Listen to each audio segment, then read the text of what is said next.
Hi everyone, it's Dr. Schultz. Just want to give you an overview of our second module, what the directions are, why we're doing it, why we're studying it, and what your objectives of what you should learn in this module are.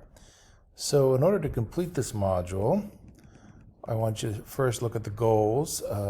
This module is designed to help you investigate the historical and current theories of how first and second languages are acquired. This is really important because understanding how first language acquisition happens helps you to be a more informed practitioner.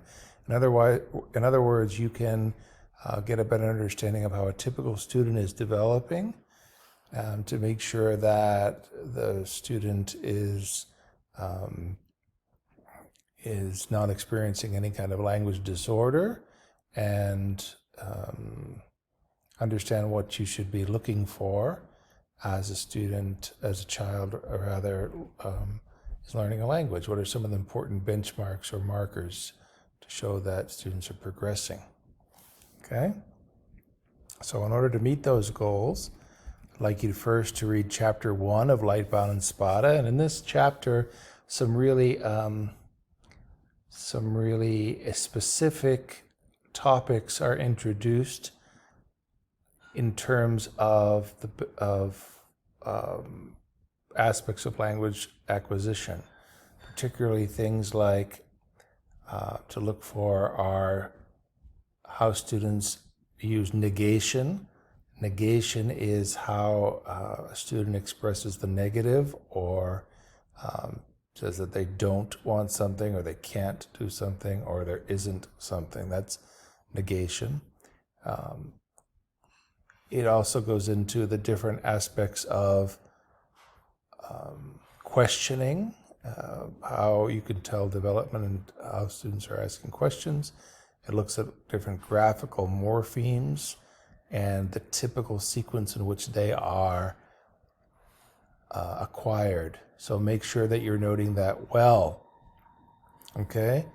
The second thing to read is Dr. Westerland's blog. This is going to give you a little bit of information. It's a very brief reading about a systemic functional linguistic view of language development. It's one that is complementary. The SFL, Systemic Functional Linguistics, is a theory developed by Michael Halliday, who is an Australian linguist working in, he's a British linguist working in Australia.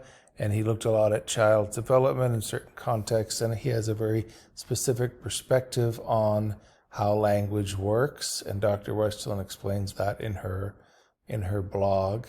It's important, as I was saying, it's because it's complementary, or it informs or influences a lot of the work that is being done in Oregon's schools, or all through the U.S. actually, with curriculum as it applies to teaching academic language or discipline-specific language in schools.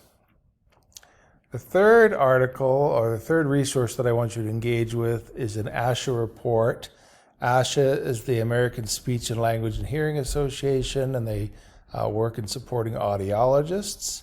Oftentimes, I've included this particular article because oftentimes new teachers, and quite frankly, as some experienced teachers, express some concerns about, as I mentioned, how to identify students who experience a language disorder and students who are, versus a student who is learning a language. So this will give you some information about that. Okay, in short, a child who is developing, who has a language disorder, will not demonstrate the same aspects of language that a student is in which a student is learning language. Okay, I'm getting down a rabbit hole here because I think I'm tired, and I hope you are following along, okay? Step 4, I want you to, so take some time to note as you're reading some of these grammatical these terms such as grammatical morphemes, mental linguistic awareness. I try to include those in each module, so you'll be noting them for your professional discourse journal assignment. And then I'd like you to move into the application portion of the module. This is where you've built this content knowledge through the reading and the video and reading the reports, etc. Now I want you to take a look at what it looks like in a classroom, okay? And you're going to be looking at this particular teacher as she works with some elementary students. Think about, as you're watching, how does she build upon the first language of her students? How does she use the students' dominant first language? How does she help them make those connections? And then I want you to think critically, because frankly, there are a lot of videos out there. I spend a lot of time trying to find the videos, but they never show exactly what I want you to see, of course. So I want you to step back and think critically as you're watching the video and think about what you might do differently to promote a student's first language and build upon a student's first language to help them learn the second. Okay, and the third thing I'd like you to work on after engaging with these module activities, there's the module content. Take a look at the module activities, okay? And this is where I'd like you to demonstrate how you're using the content that you've learned in the module and you're applying it. So one of the things I want you to do is take a look at a couple of lesson plans, and I want you to think about, what evidence of language learning theory is most prominent in the lesson plan, and how, if you were going to change it to reflect a language learning theory that you have espoused or you have a deep belief in, how you might change it. I'm not expecting you to be an educational, a linguist or use linguistic language learning acquisition theory just after one module, okay? And second, I'm not expecting you to be an instructional designer, okay? I'm just giving you this as a space for you to show me what you've learned, okay? Think about that. Simply put, think about what you've learned about language acquisition, and then see what pops out to you as you're looking at the lesson plan. What are you thinking so far, okay?